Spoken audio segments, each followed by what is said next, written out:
የዋሆ አንበሳ ሲምባ።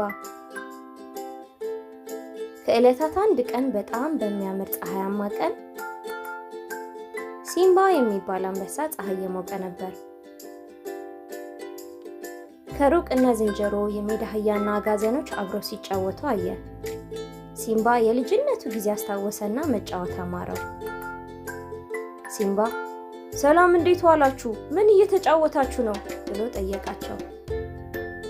ከዝንጀሮቹ አንዷ እግዚአብሔር ይመስገን ሲምባ፣ ድብብቆሽ ጨዋታ እየተጫወትን ነው። ከኛ ጋር መጫወት ትፈልጋለህ? ብላ ጠየቀችው። ሲምባ በጣም ደስ ይለኛል። እሺ አሁን እኔ የት ልደበቅ? ብሎ ጠየቃቸው። ዝንጀሮ ሲምባ በጠየቀው ጥያቄ ተገርማ ሲምባ አንተ እኮ ማሽተት ማደንና ነገሮችን ማግኘት ላይ ጎበዝ እንደሆንክ እናውቃለን። ስለዚህ አንተው ራስህ ነው የምትደበቅበት ቦታ የምትፈልገው አለችው።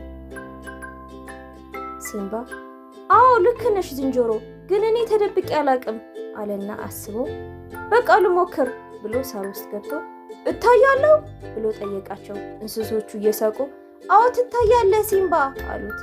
ቀጥሎ ሲምባ የሜዳ አህዮችን ከዙሪያ የከባችሁ ደብቁኝ አላቸው። እነሱም ከበቡት። አሁንስ እታያለሁ ብሎ ጠየቃቸው። ሌሎቹ ሁሉም እንስሶች እየሳቁ አዎ ትታያለህ ብለው መለሱለት። ዝንጀሮ ኑና ከተረኛ በስተቀር ሁላችንም እንደብቀው አለቻቸው። ሁሉም ተስማምተው ሲምባን ከበቡት። አሁን ሲምባ አይታይም። ይህን ዘዴ ተጠቅመው ሙሉ ቀን ሲጫወቱ ዋሉ። ሲምባ ደስ ብሎ ሲጫወት ዋለ። በጣም ነው የማመሰግናችሁ፣ ዛሬ ደስ የሚል ቀን ነው የዋልኩት።